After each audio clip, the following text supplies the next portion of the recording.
Hello everyone and welcome back to the UConn Huskies Dynasty. In the last episode, we tried something a little different, doing a post commentary instead of a live commentary. I've decided to switch back to live for this episode. It's just a lot easier to edit, a lot quicker to edit. I feel like I can get the episodes out a little bit faster. But let me know how you feel. Let me know how you liked that episode. I am recording this before having released that episode, so I haven't seen your comments just yet. But anyway, in the last episode, UConn improved to 5-2 after a crazy comeback victory against West Virginia, winning 42-35 in the end after being down 35-14 at the half. In that game, of course, Cole Welliver went off 6 touchdown passes in a single game and over 300 yards. And the guy who went off along with him, Dorian Tobin, 5 for 145 and 4 touchdowns. This appears to be a really good combo. Tobin with that 98 speed over at receiver just feels like an absolute cheat code. In today's episode, we face off against #1 Kansas State. They are the top ranked team in the country currently and look like they are going to be in the Big 12 championship. Now, to take a quick look at recruiting, you'll see that we did lose Sergio Campbell to Oregon, a 4-star receiver who was 6'4" with I think like 93 speed. Dude was just a freak athlete. We unfortunately lost out on him, and we have to say goodbye. But we did get a different commit at wide receiver, a 6'1" receiver in Jeffrey Ritchie with 92 speed. Not quite the freak athlete, but I think still a really good player. And in the last week, we did gain more influence than Notre Dame, but Notre Dame is closer to getting Jared Russo to commit than we are. But we might be able to sneak in and steal him at the last possible second. He is visiting during week 10, which is when we play the Colorado Buffaloes. We've currently got the lead on a corner, Randy Radovich, but Penn State is kind of closing in. It looks like we're gaining about the same amount of influence. And then Kansas State is trying to take Greg Claypool from us. So this matchup we have against K-State today, actually pretty big implications for this particular recruit. With the fact that we lost out on Sergio Campbell, I went ahead and added another receiver to the board in 4-star Brett Gray. I did scout him before sending the house. He has 96 jumping with 92 speed, 81 catch in traffic, 85 spec catch, and 85 release. He's also decently sized at 6'2", and he has platinum best friend and a couple other abilities as well. So he looks like a pretty good option. I'm sending the house on him this week because he is about to close in on his top 8, but if we send the house, we should jump up there with Maryland. And in fact, just to not risk it, I'll go a full 65 just to ensure we get into his top 8 before he closes people out, which should be next week. And then I've added more points to these 3-star guys we were going after just to try and secure them, as their battles won't be quite as fierce. But we're looking really good for recruiting. I've mentioned a few times, I don't want to go really hard in this recruiting class. We don't have a lot of seniors leaving, so it's mostly just about filling needs, which is why I've been going after so many offensive linemen with all these guards and all the tackles we've been trying to get as well. Welcome to Kansas, everybody, where the UConn Huskies will face off against the #1 team in the country, the Kansas State Wildcats. The Wildcats looking to be a team that could maybe win a national championship this year, and definitely eyeing that Big 12 championship. Can UConn contend with what is currently the best team in the country? UConn will start with the football from their own 25 today. And on 1st and 10, it's a handoff Robinson, but then a reverse play to Dorian Tobin. Can he find the edge? No, the defender's a little too fast. Pickup of 6. On a 3rd down and 4 from the 31, Welliver back to pass. He wants Tobin, and he's got Dorian Tobin, and he's into the end zone. Touchdown, UConn. Dorian Tobin's speed out there at receiver is a cheat code. Beats his man down the field, no safety help over the top, and UConn starts with a touchdown from Welliver to Tobin. Here comes the K-State offense to see if they can match. They are led by junior quarterback Blake Barnett, who, by the way, has 90 speed. Definitely need to look out for him to scramble. The halfback one is Joe Jackson, a 90 overall, and then they've got a speed mix-up with Devin Rice, 93 speed as the HB2. Wide receiver one is Trey Spivey, a senior. Then they also have Andre Davis, Jaquez Spradley Demps, and Amari Hawkins. And then the tight end is Sean Ju and Gavin Hoffman. This is a good Kansas State offense and a UConn defense that has struggled of late, and Barnett's going to take off on the very first play, sliding down at the 41. It's definitely something we need to be worried about. And if you take a look at the defensive line, you'll see Johnny McNulty now playing at the opposite end of D'Angelo Townsend, and Logan Stern playing as a D tackle. Didn't work out great on this one, though, as that's a big pickup for Joe Jackson. 2 plays, and they're already in UConn territory. 1st and 10 at the 42 as Barnett out of the pistol will hand off to Jackson. Lovelace is there, gets some help from, I believe that's actually Alan Swan back in the lineup today. Number 93 here is Alan Swan, indeed no longer injured, coming off that broken collarbone, but having lost his starting job, Joey Terrell with the big TFL on Devin Rice. So now it's 3rd and 12, and it's an empty set for Barnett. We've got the QB spy out there. It's Raheem Lovelace, but it's not going to matter when Joey Terrell, for some reason, was lined up as a corner and gives up the first down easily. Not sure what that mix-up was. Terrell, for some reason, all the way out wide to the left. 1st and 10 from the 22. It's a fake handoff to Jackson, and Barnett looks to throw. Has the comeback route, but it's slightly mistimed, and it's 2nd down. Just outside of the red zone, as it's another fake to Jackson. And then Barnett fires, finds his man underneath. That's the fullback. 3rd and 7 from the 19. Barnett to throw. Running out of time, man in the backfield, finds his man over the middle of the field. That is completed for a 1st down up to the 10. Not 1st and goal, though, according to the spot. An inch outside of the 10, so not quite goal to go, but it basically is. 1st and 10 from the 10. Handoff, Joe Jackson. Joey Terrell misses the tackle. That was actually Raheem Lovelace, rather. Slowing up big time and just kind of allowing Joe Jackson through. Did also see some wear and tear there for Raheem Lovelace. But Kansas State, they didn't do it quite as quickly, but they do manage to tie up the football game with a touchdown of their own off of the halfback, Joe Jackson. 7-7 is the score on 1st and 10. It's play action.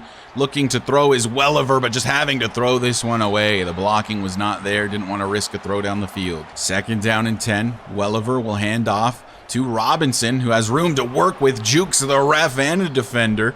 1st down, Huskies. Robinson in motion, and it is a passing play set up for him. Good blocking by the receivers down the field, and Robinson pushed out of bounds at the 47. 1st down and 10 from the Kansas State 47. Welliver hands off. And then it's a trick play. Tobin lobbing one down the field. He wants Shamar Porter. He can't hold on. Trying to use Tobin from the receiver position as a quarterback, and it nearly worked. We'll try again on 2nd down, this time going with a much more traditional run play just to Robinson. 3rd and 6. Welliver back to pass. And just going to try to get it to Angler, who does actually hold on through that contact to get the first. 1st and 10, UConn at the 34 as Robinson gets the carry, blocking not there from Torian Johnson, a loss of 3. On 2nd and 13, Robinson in motion, and it will just be the check down to him. Did not give him a head of steam to work with, throws a little behind him.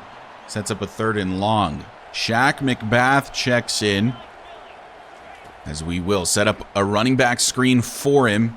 And he's not gonna get it, it looks like, just short. 4th and 5.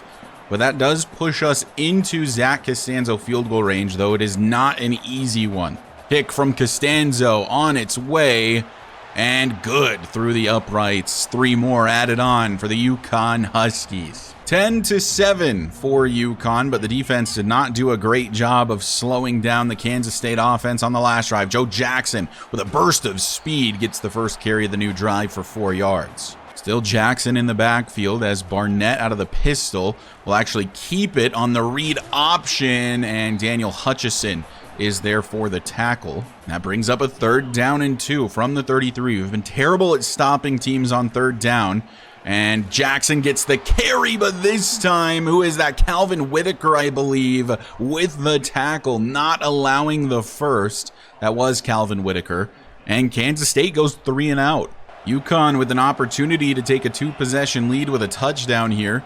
First and 10 from the 23 as Welliver will hand off. Robinson tries to cut this back. Gets 4. On 2nd and 6 from the 26. Big blitz on its way, and this one nearly intercepted. Not a great throw from Welliver. Now it's 3rd down and 6 for UConn.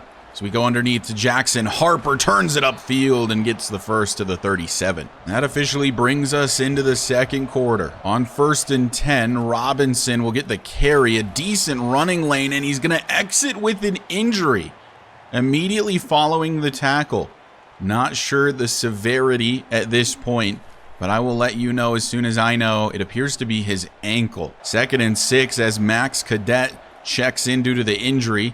We'll take the drag route to Marcus Angler. He's actually got a lot of running room. Run after the catch for Marcus Angler up to the 38. A foot contusion for Darrell Robinson. We will obviously sub in Max Cadet for now. 1st and 10 at the K-State 38 as Cadet gets the carry and doesn't have much there. Now it's 3rd and 8 from the 35 as Welliver looks to pass, stepping up, but down he goes, as I think Jack Hines just failed to hit a block really at all. Yeah, if you watch the left side, that's Hines. He engages momentarily, but really no chance for Cole Welliver. Probably should have just taken the check down there to Angler or the check down to Darrell Robinson. The unfortunate thing about the sack there is that that brings us out of field goal range, so I will have to attempt a punt. From their own 16, K-State takes over. Going 3 and out on their last drive. Joe Jackson on the carry makes Gerard Byler miss, but D'Angelo Townsend chases him down from behind. Now it's 2nd and 4 from the 22 as Jackson is still in the backfield, but it's an RPO. Hepburn can't make the tackle, and that is really bad as McNulty does not have the speed. Cam Chadwick and Joey Terrell combine for the tackle, but man, a shoulder tackle attempt from AJ Hepburn. If he just wraps up there, it's a big play. Instead, it's a big play the other way for K-State. 1st and 10 from the 46 for Barnett and company. As this is a handoff to Joe Jackson. Breaks the D'Angelo Townsend tackle. Trying to break out of the Daniel Hutchison tackle, but he can't do it. 2nd and 12 coming up. And Barnett will look to throw on 2nd down. And this is completed, and a good tackle there from Santos means it's 3rd and 5. We keep getting them into 3rd down situations. It's just a matter of getting the stop now. From the 49, Barnett back to pass, blitz on its way, but he gets it to his backup tight end. That's Gavin Hoffman, and it's a first. Was hoping the blitz could get there before he could get the pass off. It wasn't meant to be, as he keeps this time, fakes the pitch, and then, wow, nearly fumbling the football. They're saying he was down before that came out, but it's a first down for Barnett. A very weird-looking play for the Wildcats, but it was successful nonetheless. They're to the UConn 30. Barnett will hand off Jackson on the delay, and that's Gerard Byler in the backfield. Calvin Whitaker exiting with an injury now. That means you'll see a little bit more of the formerly injured Alan Swan, but mostly it'll be Corin Daly.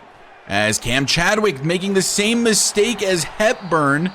You know, I might expect it from a sophomore that's basically never played, but from the senior that is won Defensive Back of the Year, attempting a shoulder tackle there is just a bad idea. 1st and 10, Jackson on the carry. Huge lane up the middle, tripped up by Daniel Hutchison, but it is a 1st and goal at the 3. Rice checking into the backfield for K-State, and it's a keeper for Barnett, and he falls forward, but he's short of the goal line is what they're saying. 5 minutes left to play in the half. 2nd and goal from the 1.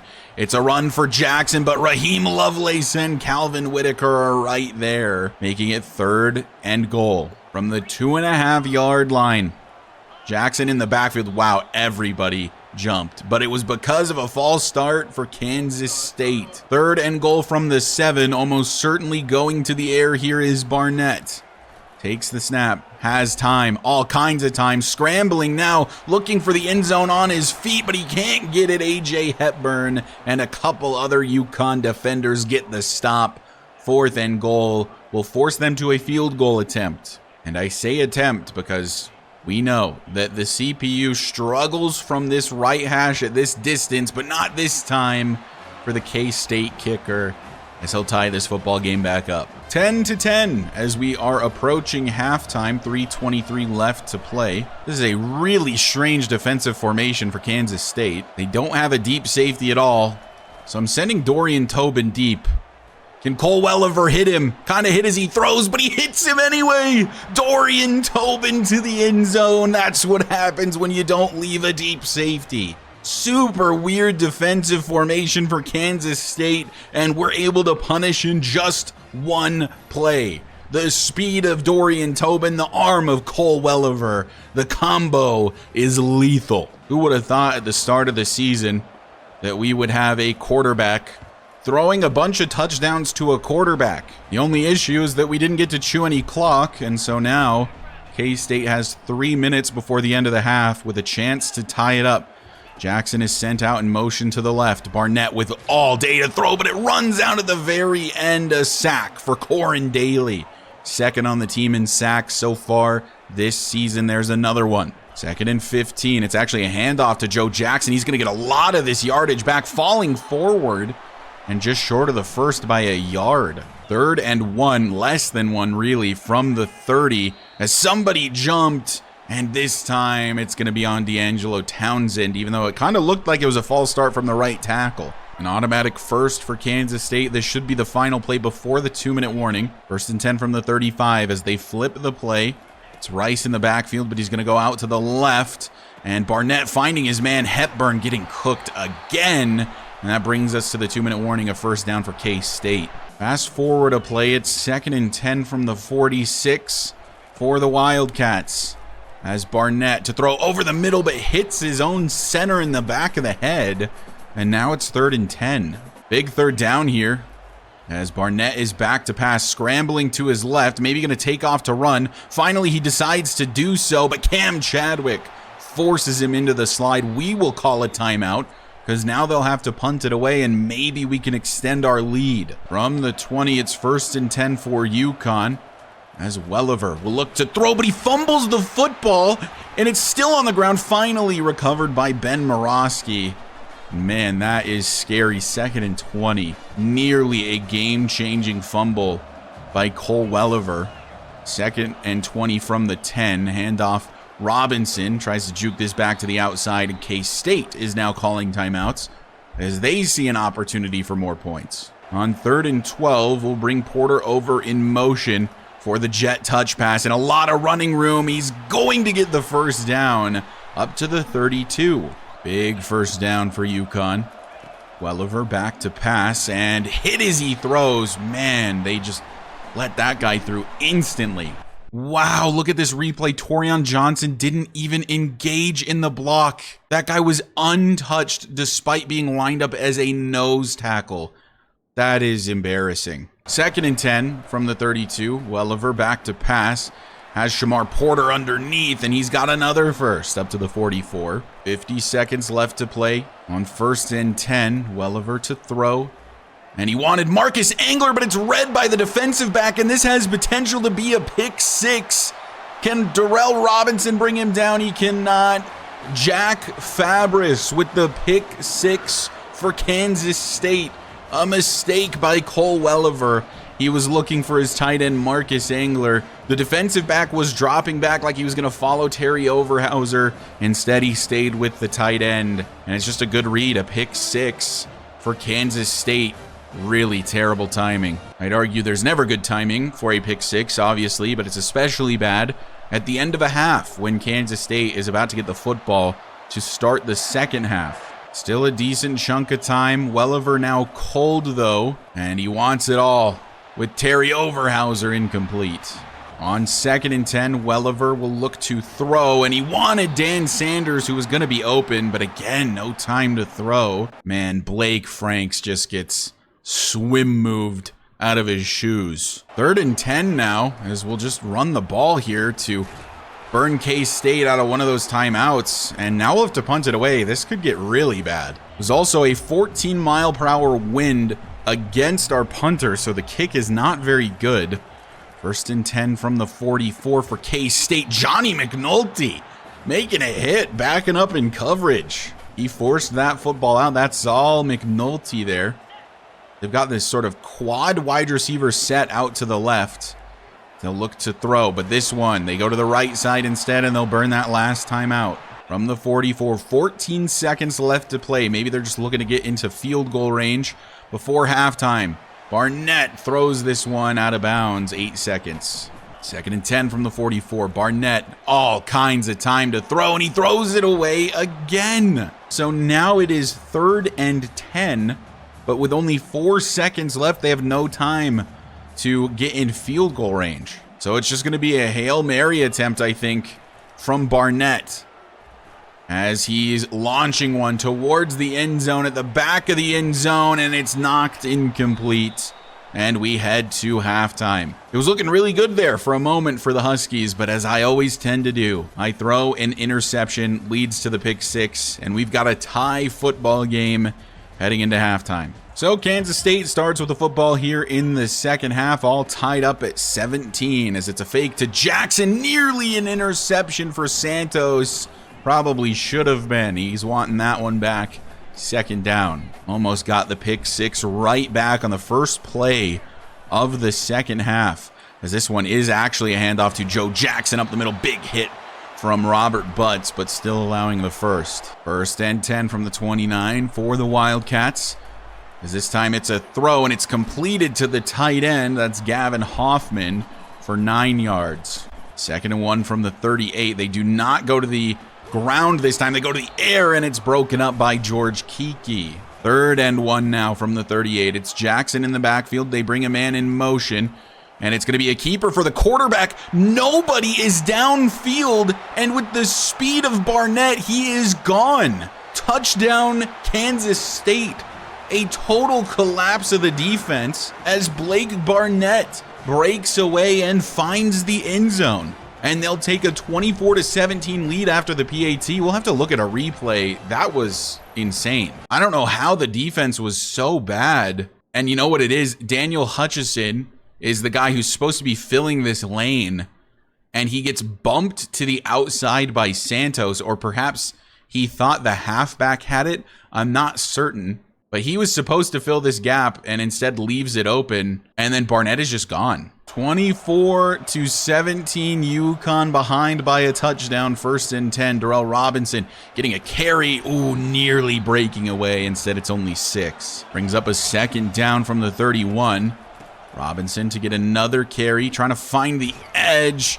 Tries to juke out the defender, only gets 2 yards, and now it is 3rd and 2. Max Cadet checking in for a 3rd down. 2 yards to go. We'll give it to the young man, and he can't get it. Blocking just not there. Blitz sent from K-State, and we have to punt it away. Is this going to be one of those games like against Cincinnati where we just had a total collapse in the second half? I sure hope not, as this one is completed, and wow, it's starting to look like it. I don't even know who was supposed to be in coverage on that man. 1st and 10 at the UConn 45 for Kansas State. And it's a handoff to Joe Jackson. And again, Daniel Hutchison fills the wrong lane, and he's gone. Touchdown, Kansas State. What is happening to Daniel Hutchison? I liked him a lot, and suddenly he's playing very poorly. Filling the wrong gap yet again, which allows a huge touchdown run this time from the running back, Joe Jackson. And all of a sudden, UConn collapsing again, down 2 scores. This is one of those situations where I actually think that this is a must-score drive for the Huskies. Just have to get some sort of positive momentum and maybe give the defense a longer break. 1st down pickup on the first play for Robinson is a great start, as Welliver will hand off to Robinson again, and he's got more running room and gets 9 this time. On 2nd and 1. Blitz on its way from K-State, and Welliver can't get that off. That brings us to a 3rd and 1. Darrell Robinson is in the backfield, and it's going to go to him. He will get the first and a bit more. Good pickup for Darrell Robinson up to the K-State 45. 1st down and 10 from the 45 as Welliver is back to pass, and he wants Shamar Porter. Outruns the linebacker, jukes the defensive back, and is up to the 22. A great start so far to what I call the must-score drive. First and 10 from the 22. In motion is Dalton Schmizniak. He's going to get the jet touch pass. Lots of running room. Can't juke out the last man, but does get the first up to the 10. From the 10, it's first and 10. Welliver to throw. He wants Dorian Tobin underneath, but he can't punch it in. Sets up a 2nd and 2. The line to gain is the goal line at this point. I don't know how it's 2nd and 2 and not just 2nd and goal. Either way, we're handing it to Darrell Robinson, and he gets into the end zone. Touchdown UConn to stop the bleeding. I want to say it was about 21 unanswered points for Kansas State, perhaps even more than that with the field goal. But the bleeding has been stopped by the UConn Huskies, by the senior halfback Darrell Robinson. And now the defense needs to get it under control. First and 10, Kansas State. The running game in particular has been schooling us so far in the second half, but they go to the air this time. Barnett with all kinds of time takes the check down, only gets 3 yards out of it. 2nd and 7 from the 20. Handoff to Joe Jackson. Broken tackle, and again, a chunk play in the running game. 133 yards on the day for Jackson. Sometimes this UConn defense is hard to watch. First and 10, it's a handoff to Rice Hutchison, making up for one of the 2 mistakes by getting a TFL here. That brings up a 2nd and 15 from the 28. Jackson in the backfield, but it is going to be a passing play for Barnett as that one knocked away by Johnny McNulty's helmet, and it's 3rd and 15. This is a phenomenal opportunity for the UConn defense. They're basically not going to get a better one. 3rd and 15, Barnett takes the check down. Where in the world is A.J. Hepburn going? First and 10, Kansas State. Hepburn just stuck with the wide receiver on the out route too long. And then for some reason, when the ball is thrown, he jumps the wrong direction before then heading back to the receiver. Man, this defense. I've officially seen enough of A.J. Hepburn. Every time I see him, I feel like he's making a mistake. They're in the hurry up, so Hepburn's still in the game, but George Kiki will be taking back over in that role as Joe Jackson gets the carry and gets another first. If we can't stop them on 3rd and 15, when are we going to be able to stop them is my question. Barnett with literally all day to throw, taking a deep shot to the end zone. Touchdown, Kansas State. This time it's Santos getting beat deep, and it's another touchdown against this defense. Steve Hendricks, a freshman wide receiver, comes in and burns our best man-to-man corner, who just didn't get deep enough. There's only so much the offense can do if the defense can never get a stop. First and 10 from the 25. Huge blitz on the way. Welliver wants Shamar Porter, and he got Shamar Porter deep down the field. It's another deep shot from Cole Welliver, this time to Shamar Porter. It was a huge blitz from the Wildcats. Welliver stood strong, threw a deep ball to Porter anyway, and found the end zone. The senior wide receiver finding his way for 6, beating his man in man-to-man, and it's a touchdown for the UConn Huskies. This has turned into a bloodbath. I mentioned to you guys at the start of the year when Tobin was the starting quarterback that Welliver has a nasty deep ball, and he has put that on display since earning the starting job. Good tackle from Joey Terrell there on the TFL, possibly a touchdown for Joe Jackson, honestly, if that tackle isn't made. 38-31, though, we're still in a 7-point hole as we just need the defense to get one stop. The offense is firing on all cylinders, and the stop probably not going to happen here. It's 3rd and 1. From the 27, 3rd down and 1, it's Joe Jackson in the backfield. They're going to go to the 4th quarter. It's the start of the 4th quarter, and it is a pivotal play as this is going to be a handoff to Joe Jackson. Somebody make the tackle. We finally get the stop defensively, as that's Joey Terrell again, I think, getting credit for the TFL, and K-State finally has to punt it away. What a game this has been. The difference really at this point being the 1 pick 6 and maybe the defense needing its hand held a little bit. First and 10 from the 32 as Darrell Robinson going to get the carry. Makes a nice move and has the first down. No rush here at the moment. Down a touchdown. And Robinson getting another carry and gets 6. On 2nd and 4, it's kind of looking like another big blitz from Kansas State. It's not, but they left Porter again. It's another good throw from Cole Welliver, and what are they doing defensively? They leave Porter by himself, trying to make it look like a blitz, but instead he backs up into coverage, and then there's just no safety help over the top. Shamar Porter, another touchdown reception from Cole Welliver. The senior wide receiver just a little too fast. They had a linebacker on him, it appears. Let's take a look at the replay, because I was obviously reading blitz because they had this man down here at the line. I think this is actually one of their safeties. And they, of course, had the linebackers kind of stuffing the box as well as the defensive back on the opposite side. But then it actually isn't a blitz. It's only a 3-man rush. And then this guy had the flat, but then there's just no one over the top for Shamar Porter. It's the freest play ever. I think that was actually a cover 3, but either way, it was weird from K-State, and it's just a free touchdown for Shamar Porter. All tied up again suddenly. What a game this has been. Feels a lot like that West Virginia game. 1st and 10, as this is a screen setup, but he couldn't get the ball off in time. 2nd down. 2nd and 10 from the 25. Barnett scrambling. Johnny McNulty almost pushed into the sack by the left tackle. And now it's 3rd and 12. The defense has come to life. Johnny McNulty really is a spark plug. 3rd and 16 from the 19 as somebody jumped. Is that going to be on us? Oh, it's D'Angelo Townsend again. Now it's going to be 3rd and 11. 3rd and 11 is obviously still not ideal, but it's a lot easier to work with than 3rd and 16, that's for sure, especially when the tight end is left that open. George Kiki makes the tackle, but it's a first for K-State. 8 minutes left to play in the game. It's been a shootout. Barnett will hand off to Joe Jackson. Joey Terrell is right there. And Logan Stern helps make the tackle, injuring Joe Jackson in the process, though. So that should bring in Devin Rice as the primary back, and there he is in the backfield, number 23. Barnett out of the shotgun, and he will fake to Rice on the RPO, and that is completed to Jared Spivey, which sets up a 3rd down and inches from the 49. And it is a run play to Rice, met by Byler, and then Hutchison and Terrell finish him off. And it's a 4th down for Kansas State. UConn making a stand again. These last 3 games have been absurd. The one against Iowa State, the 44-0 victory. The one against West Virginia with the come-from-behind victory, and now we're looking to do the same thing to Kansas State here in the 4th quarter. Darrell Robinson will get the carry. Can't make the one-man miss. That would have been something. 6 minutes left to play.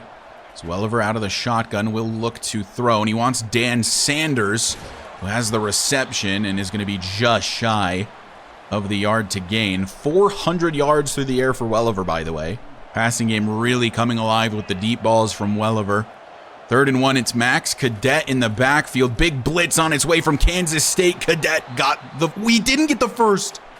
No way. I don't believe that for a second. I was about to say he got the first anyway. The chain gang isn't there, so I can't really line it up, but... Is that not a 1st down? I thought the line to gain was the 41. The line of scrimmage and the line to gain are the same thing at the moment. We are lined up to go for this.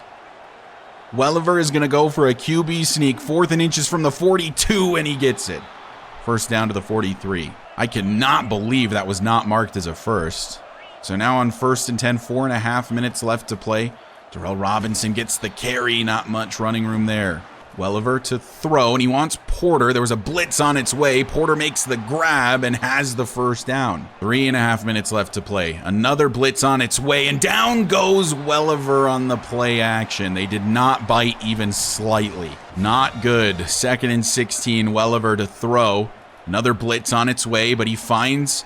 That's Trey Keenan, the tight end 3. I don't know if he's gotten a reception before. That might be the first one of his UConn Husky career. Big time 3rd down here. 3rd and 7 from the 43. Welliver back to pass, setting up a running back screen for Darrell Robinson, who makes the catch. Can he get the first? He does indeed, falling forward up to the 33. That is a huge 1st down for UConn. It brings us to the 2-minute warning. We do have the wind in our favor for a field goal, a potential game-winning field goal, as Robinson gets the carry but runs into a defender, gets a yard. We will, of course, chew as much clock as we possibly can. I cannot believe Kansas State isn't using those timeouts. Under a minute and a half left to play in the game. This would be a long field goal at this point, not automatic by any means. Robinson gets the carry following his blockers. That's a really good carry for Darrell Robinson, and now K-State starts to use those timeouts. On 3rd and 2, Dorian Tobin's by himself from the 25, and we'll get this to Mr. Tobin. He's into the end zone. Touchdown, UConn. Maybe a mistake thinking back on it. We could have chewed more clock and just kicked the field goal.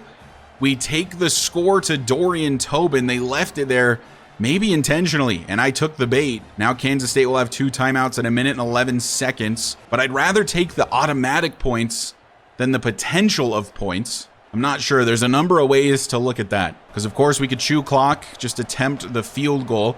No guarantee I make it. So here we go. 1st and 10 from the 25. Barnett with a minute and 11 seconds and 2 timeouts. As this one nearly intercepted, Kiki could have put the game away, but not quite there. 2nd and 10. Barnett to pass again. Takes a quick throw and a good pass break up there from Robert Butts. 3rd and 10. Obviously 4 down territory for the Wildcats. Barnett, time to throw, lobbing one deep into double coverage. Hutchison knocks it away. Santos was also there. So the game comes down to a 4th and 10. Under a minute left to play. Barnett to pass over the middle. A drop from Lovelace, but it doesn't matter. Logan Stern also injured, but it's game over. The UConn Huskies gonna beat the number 1 rated Kansas State Wildcats by a touchdown. Lovelace has bricks for hands, could have sealed it with a pick. It didn't matter either way, it's a turnover. And we'll have to run a couple plays, just don't want to fumble, of course. They will definitely be burning those timeouts. A huge road victory for the UConn Huskies. Another come-from-behind victory in the 4th quarter for them. K-State will burn that last timeout. Ooh, and it's a torn pec for Logan Stern. He's going to be out for the season. Definitely something to consider. On 3rd and 6, we'll take a knee. We will have to run one play. It'll be a field goal, but that should end the game, I believe. This is about the range the field goal would have been had I not taken the touchdown to Dorian Tobin. So let's see if I would have made it. Kick from Costanzo is right down the middle. I definitely would have drilled it, I think. GG's. UConn comes in on the road, outscoring K-State in the 4th quarter 17-0 to find the 48-38 victory over the number 1 ranked team in the country off of the back of the Cole Welliver deep ball. Look at those numbers from Welliver, finding Tobin a number of times. I think Tobin had 3 touchdown grabs again. Porter, I think, had 2. It's the Dorian Tobin and Shamar Porter show in Connecticut. We take a look at player stats. Here is Cole Welliver, 20 for 29, 463 yards, 68% completion percentage, 5 touchdowns, and of course had the pick 6. The past couple weeks for Cole Welliver have been absolutely insane. Darrell Robinson got off to kind of a slow start, but still did finish with over 100 yards, 21 attempts for 106 and a touchdown. We did see another fumble.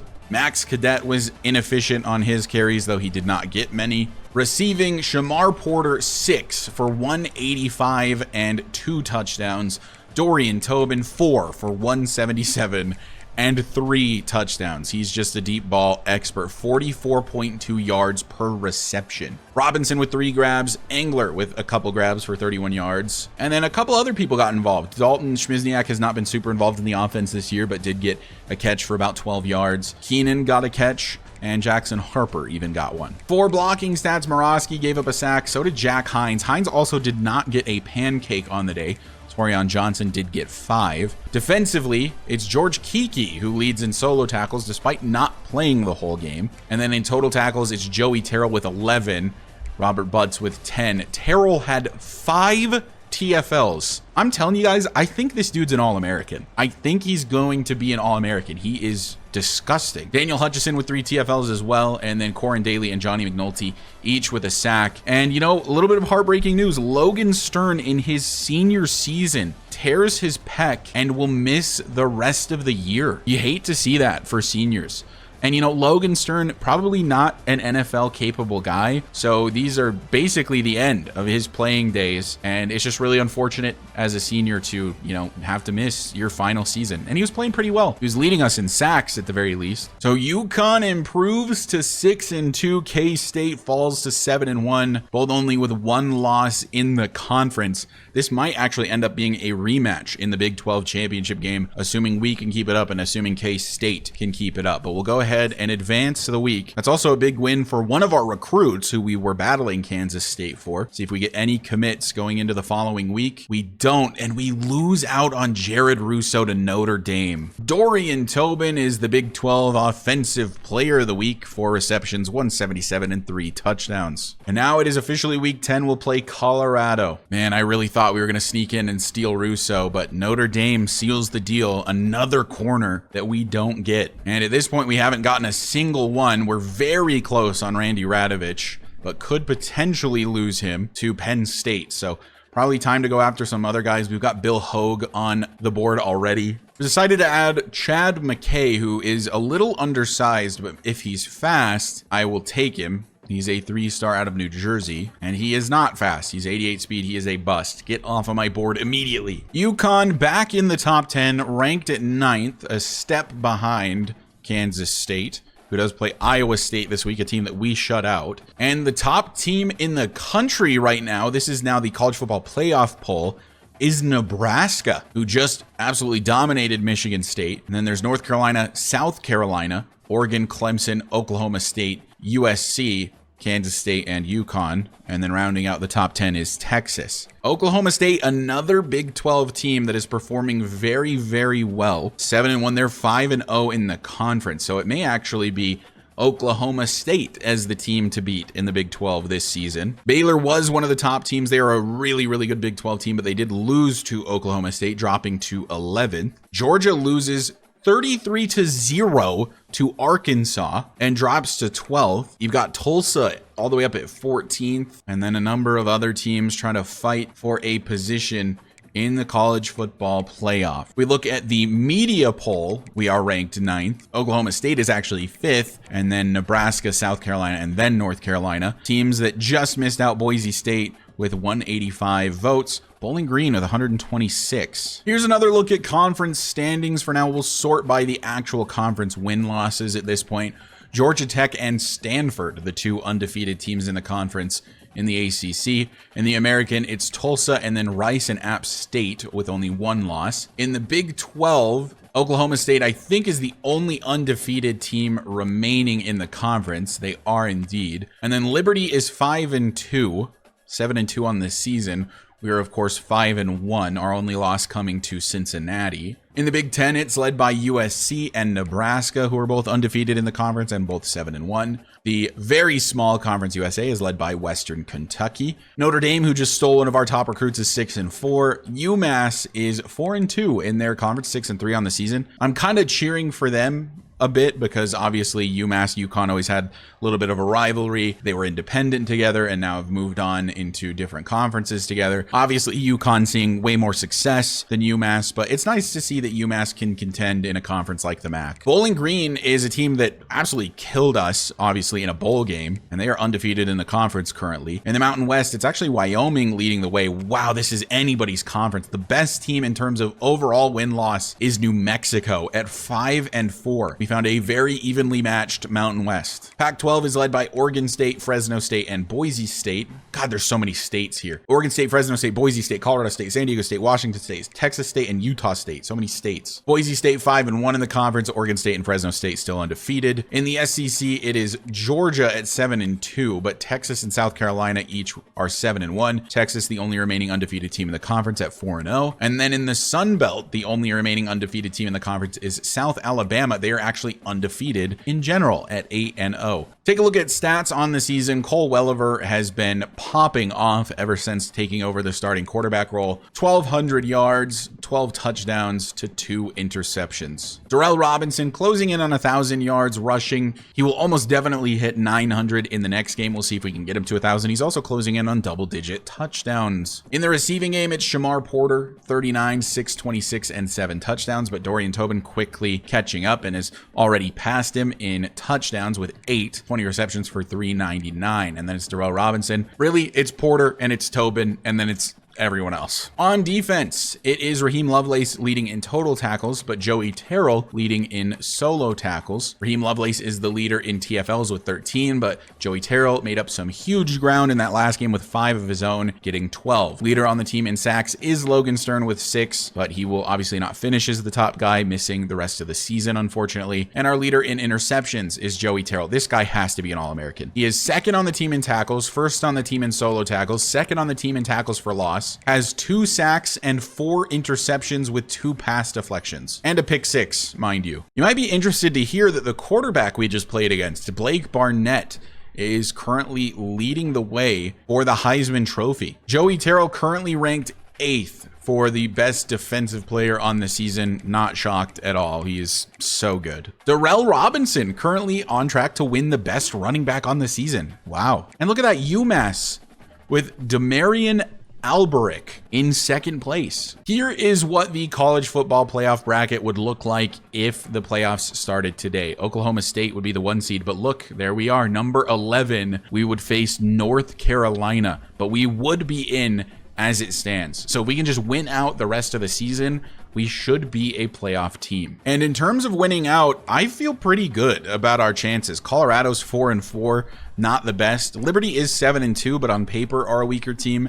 BYU a bit weaker. And then Auburn, of course, an SEC opponent, is always a tough out, but they are one of the weaker SEC teams, at least so far this season, currently 4-4. So we've got some of our easiest 4 games here to finish the season. None of them are cakewalks by any means, but they're definitely easier than West Virginia, Kansas State, Cincinnati, UAB, Arkansas, those types of teams. Definitely had a bit of a front-loaded schedule, so the fact that we got out of there 6-2 is a very positive thing. Is this the year that UConn makes the playoff and could maybe contend for a national championship, or are we still about a year away? But anyway, that is going to do it for this episode. Thank you guys so much for watching. Quick update for you. I have made a Discord. The link should be in the description. It is public for anybody to join, but YouTube channel members will get sort of exclusive content within it. So I'll probably still chat with people in sort of the public portion of the Discord, but it is sort of meant to be a members only Discord. I've added a couple extra tiers for memberships on YouTube. So if you're interested in supporting the channel, it would mean the world to me. Your name will show up in an end credits sequence if you are a member of any tier.